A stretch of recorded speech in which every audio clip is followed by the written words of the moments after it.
ఇక చాలామంది ట్రోల్ చేస్తుంటారు అన్న. లక్ష్మణ్ గారు అధ్యక్షుడినప్పుడు గట్టిన ట్రోల్ చేశారు, కిషన్ రెడ్డి గారు అధ్యక్షుడినప్పుడు గట్టిన ట్రోల్ చేశారు, నేను రాష్ట్ర అధ్యక్షుడినప్పుడు చాలామంది ట్రోల్ చేశారు నాకు వ్యతిరేకంగా. అంతెందుకన్నా నరేంద్ర మోడీ గారు ప్రధానమంత్రి అయిన తర్వాత కూడా ఈ దేశంలో ఒక ఛాయవాలా ఛాయ అమ్ముకునే వ్యక్తిని ప్రధానమంత్రి చేసిరని చెప్పి ట్రోల్ చేసిన వాళ్ళు అడ్రస్లో కూడా మీరు అందరూ కూడా ఆ పార్టీలే కాలగర్భంలో కలిసిపోయిన అందరూ కూడా. కానీ ఇలా దేశానికి నరేంద్ర మోడీ గారు ఎంత గొప్ప సేవ చేస్తుండో, ఒక శక్తివంతమైన భారతదేశ నిర్మాణం కోసం ఏ విధంగా కష్టపడి పనిచేసారో ఇలా మనం చూస్తున్నాం మనం. అందుకే చాలామంది రామచంద్ర గారు ఏం చేశారని తెలంగాణ రాష్ట్ర అధ్యక్షుడు చెప్పి చాలామంది అనేక పార్టీలు ప్రశ్నిస్తున్నాయి. వాళ్ళ ఒక మిసైల్ అయినా రామచంద్రరావు గారు ఒక మిసైల్. నాకు కూడా అంతమంది తెలియపోతుండే, ఈ కుంటుకుంటూ నడుస్తుంటే నేను పోయి అడిగిన ఒకసారి, మీరు పోయి అడగండి అన్న ఒకసారి, కళ్ళ నీళ్ళు వస్తాయన్న చరిత్ర వింటే. నేను పోయి అడిగిన, ఏమన్నా ఈ కుంటుకుంటూ నడుస్తావు ఏం రోగం అన్నా నీకు అన్న వ్యంగ్యంగా అని చెప్తున్న కళ్ళ నీళ్ళు వచ్చినాయన్న. అఖిల భారతీయ విద్యార్థి పరిషత్ ఈ చేయి కూడా వంకర ఉంటుంది ఆయన, అది చేయి వంకర ఉంటుంది, కాలు వంకర ఉంటుంది. నేను పోయి అడిగినా, ఏమైందని కూటుకుంటూ నడుస్తావు ట్రీట్మెంట్ తీసుకోండి అంటే, అఖిల భారతీయ విద్యార్థి పరిషత్లో ఉస్మానియా క్యాంపస్లో ఉన్నప్పుడు అప్పుడు ఆర్ఎస్యు పీడిఎస్లో నా మీద దాడి చేసి నా కాళ్ళు చేతులు విరగొట్టిరానా, అప్పటి నుంచి ఇప్పటి కూడా కోలుకోలేని పరిస్థితిలో నేను అవస్థ పడుతున్నా అని చెప్తే ఎంతమంది ఆ రోజు ఈరోజు అధికారం రావాలని మనం అనుకుంటున్నాం. మనం ముఖ్యమంత్రులు కావాలి, ఎమ్మెల్యేలు కావాలి, ఎంపీలు కావాలి, జెడ్పీటీసీలు కావాలి, ఎంపీటీసీ కావాలి, ఇప్పుడు కోరుకుంటున్నాం మనం. అధికారం రావాలని ఇప్పుడు కోరుకుంటున్నాం. కానీ ఆ రోజు అధికారంలోకి వస్తామని ఎవరు తెలియదు. అధికారం రావాలని ఆ రోజులో కోరుకోవాలి ఎవరు కూడా. ఉంటామా బతుకుతామా సస్తామా తెలియని పరిస్థితి. నక్సలైట్లు పోస్టర్లు వేసారు, వార్నీలు ఇచ్చారు, చంపారు అనేక మంది కార్యకర్తలను, అనేక మంది శవాలను మోసిండు రామచంద్రరావు గారు. ఆ రోజు అధికారం కోసం ఎవరు చూడలే. కానీ నక్సలైట్లు దాడి చేసినా, ఆర్ఎస్ పీడిఎస్ దాడి చేసినా కూడా మాకు అధికారం గురించి ఆలోచించకుండా, ఎమ్మెల్యే ఎంపీ కావాలని కోరిక లేకున్నప్పుడు కూడా ఇలా నమ్మిన సిద్ధాంతం కోసం, కాషాయపు జెండా కోసం, కమలపు జెండా కోసం కష్టపడి పనిచేసిన గొప్పలన్న వీళ్ళందరూ కూడా ఈరోజు అధికారం రావాలనుకుంటున్నాం మనం. ఆ రోజు కాదని అధికారం రావాలనుకొని హేళన చేద్దాను ఎవరిని కూడా. ఇవాళ గుండె మీద చేసుకొని చెప్పారన్నా, ఎంతమంది సిద్ధంగా ఉన్నారు దానికోసం. నేను ఏం చేస్తా పార్టీ కోసం, ఈ దేశం కోసం, ఈ ధర్మం కోసం, ఈ సమాజం కోసం, ఈ పార్టీ కోసం ఈ విధంగా త్యాగం చేసే దమ్ము నాకు ఉంది అని చెప్పి ఎంతమంది గుండె మీద చేసుకొని చెప్తారో ఆలోచించాను ఒకసారి. ఎవరికి ఉందని ఆలోచన, ఎవరికి ఉందని ధైర్యం.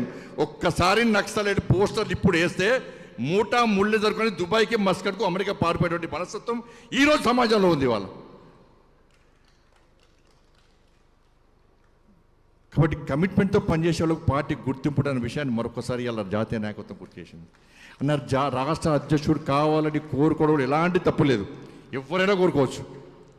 కావాల్సిన బాధ్యత కూడా ఉంది, ఎవరైనా కావచ్చు, ఏమి ఇబ్బంది లేదు. బాధ్యత అదే, అవకాశం. ఎవరికైనా స్వార్థం ఎవరికి, నేను రాష్ట్ర అధ్యక్షుడిని కావాలి, నేను తెలంగాణ రాష్ట్రంలో భారతీయ జనతా పార్టీ అధికారం తీసుకోవాలని ఆలోచన అందరికీ ఉంటుంది. అధ్యక్షుడిగా కావాలనుకున్న అందరూ కూడా అదే ఆలోచన ఉంటుంది. స్వార్థం ఎవరికి ఉండదు. కానీ అవకాశం ఎవరికొరికి వస్తుంది. అవకాశం వచ్చినప్పుడు ఒక జాతీయ పార్టీ ఒక నిర్ణయం తీసుకున్నప్పుడు కమిట్మెంట్ సిద్ధాంతం కోసం పనిచేసే కార్యకర్తగా, నరేంద్ర మోడీ గారి నాయకత్వంలో పనిచేసే కార్యకర్తగా దాన్ని తూచా తప్పకుండా ప్రోత్సహించి, ఆదరించి, అభిమానించి దాన్ని తూచా తప్పకుండా పాటించాల్సిన బాధ్యత కమిట్మెంట్తో పనిచేసే ప్రతి భారతీయ జనతా పార్టీకి ఉండాల్సిందే, ఉంటుంది కూడా. అది ఇటువంటి పరిస్థితిలో చాలన్నా, నేను ప్రజా సంగ్రామ యాత్ర చేసినప్పుడు అనేక దాడులు జరిగిన, బీఆర్ఎస్ గుండాలు దాడి చేశారు, కాపాడిండు.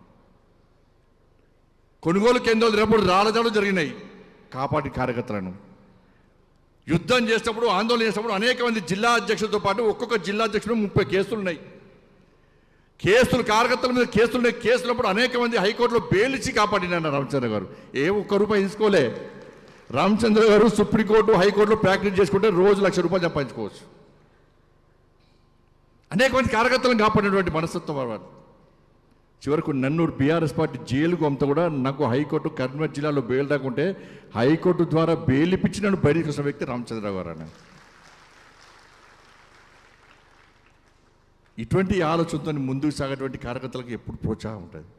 వీళ్ళే కాదు, చాలామంది ఉన్న నాయకులు, చాలామంది కూడా అప్పటి నుంచి ఇప్పటి కూడా సిద్ధాంతం కోసం పనిచేస్తున్నారు. అనేక ఒడిదుడులు ఎదుర్కొని ప్రాణాలు పోతే అని తెలిసి కూడా ఈ నమ్మిన సిద్ధాంతం కోసం పనిచేసేటువంటి కమిట్మెంట్ గల కార్యకర్తల నాయకులు ఇవాళ వేదిక మీద ఉన్నారు, వేదిక కింద కూడా ఉన్నారు. ఇటువంటి నాయకులను కూడా ప్రోత్సహించాలి, అందరినీ ప్రోత్సహించాలి. పార్టీలో చేరినప్పుడు కూడా సిద్ధాంతాన్ని నమ్ముకొని మనం ముందుకు పోవాల్సిన అవసరం ఉంది. ఇటువంటి పరిస్థితుల్లో మనమందరం కూడా గ్రామ స్థాయిలో కార్యకర్తలందరూ కూడా వాస్తవ విషయాలను గ్రహించి మనం జాతీయ నాయకత్వం తీసుకున్న నిర్ణయాన్ని కమిట్మెంట్తో కష్టపడి మన లక్ష్యం ఈ తెలంగాణ రాష్ట్రంలో మోడీ రాజ్యం రామరాజ్యం రావాల్సిందే, గొల్లకొండ కిల్ల మీద కాసేపు జెండా ఎగిరాల్సిందే. ఆ లక్ష్యం అనేది, ఆ ధ్యేయం అనేది, ఆ సంకల్పం అనేది, దానికోసం మాత్రమే పనిచేయాలి. అధికారం కోసం అధికారం ఉండలేను. ఈ తెలంగాణ రాష్ట్రంలో పేదలకు న్యాయం జరగాలంటే, ఈ తెలంగాణ రాష్ట్రంలో భారతీయ జనతా పార్టీ కార్యకర్తలకు న్యాయం జరగాలంటే ఈ తెలంగాణ రాష్ట్రంలో భారతీయ జనతా పార్టీ అధికారం రావాలని చెప్పి మనం కోరుకుంటాం కాదు కన్నా. అందరికీ ఇచ్చాము అధికారం, అది అవకాశం, అందరికీ ఇచ్చాము అవకాశం. ఇలా బీజేపీకి ఇద్దాం అధికారం అని చెప్పి మనం కాదు, ఇలా సామాన్య ప్రజలు కూడా ఇలా తెలంగాణ రాష్ట్రంలో ఆలోచిస్తున్నారు. ఏ గల్లీకి పోయినా ఏ వ్యక్తిని కలిసి అయిపోయిందన్నా ఈసారి బీజేపీ అధికారంలో వస్తుందన్న, అయిపోయిందన్న. Congress out, BJP out, BRS out, ఈసారి బీజేపీ పక్కా అధికారికి వస్తుందన్న, మేము బీజేపీకి ఓటేయడానికి సిద్ధంగా ఉన్నామని చెప్పి ఇలా సామాన్య ఏమో రాజకీయాల పట్ల అవగాహన లేని వ్యక్తులను కూడా ఈసారి బీజేపీ పక్కా ఇస్తామన్న ఓటు అంటున్నారు. ఉందా లేదా ఒక్కసారి ఆలోచించండి. వాళ్ళు ఆ వాతావరణం కాపాడుకోవాలి మనం. తప్పుడు ప్రచారం కాంగ్రెస్ బీసీ అంటే అన్న, ఈ దేశానికి ప్రధానమంత్రిని బీసీని చేసే ఘనత భారతీయ జనతా పార్టీది. కాంగ్రెస్ పార్టీకి చేసే దమ్ముంది అని అడుగుతున్నాను నేను ఇవాళ. అరే దేశానికి ఒక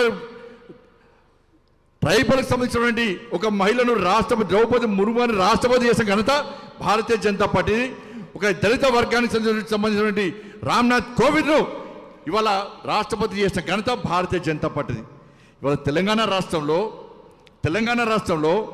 చలపతిరావు గారు ఈ తెలంగాణ ఉమ్మడి ఆంధ్రప్రదేశ్ భారతీయ జనతా పార్టీ రాష్ట్ర అధ్యక్షుడు ఉన్నటువంటి చలపతిరావు గారు ఒక బీసీ, బండారు దత్తాత్రేయ గారు రాష్ట్ర అధ్యక్షుడిగా బీసీ, మున్నటనుకున్న డాక్టర్ లక్ష్మణ్ గారు ఒక బీసీ, నేను ఒక బీసీనే.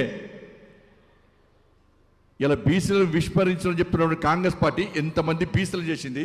ఈ దేశానికి బీసీ ప్రధానమంత్రి చేసే దమ్ము ఇలా కాంగ్రెస్ పార్టీకి ఉందా? ఇవాళ దళితుని ముఖ్యమంత్రి చేస్తా, కాలు నరుక్కుంటా, మూతి నరుక్కుంటా, ముక్కు నరుక్కుంటా అన్నటువంటి కేసీఆర్ ఇవాళ అధికారంలోకి వచ్చిన తర్వాత దళితుని ముఖ్యమంత్రి చేసిందా? దళితుల్లో ముఖ్యమంత్రి అయ్యే అర్హత లేదా అని చెప్పి ఇలా బీఆర్ఎస్ పార్టీ సమాధానం చెప్పాల్సిన అవసరం ఉంది. దళితులు ముఖ్యమంత్రి చేస్తారని మోసం చేసే పార్టీ బీఆర్ఎస్ పార్టీ. చెప్తే సవాల్ చేస్తున్న బీఆర్ఎస్ పార్టీకి, మీరు అధికారానికి వస్తే ఎస్ మా నరేంద్ర మోడీ గారు తెలంగాణ రాష్ట్రానికి వచ్చి తెలంగాణ గడ్డ మీదకి అనౌన్స్ చేసిపోయాడు, భారతీయ జనతా పార్టీ తెలంగాణ రాష్ట్రంలో అధికారానికి వస్తే ఒక బీసీని ముఖ్యమంత్రి చేస్తామని చెప్పి ధైర్యంగా ప్రకటించిన పార్టీ భారతీయ జనతా పార్టీ.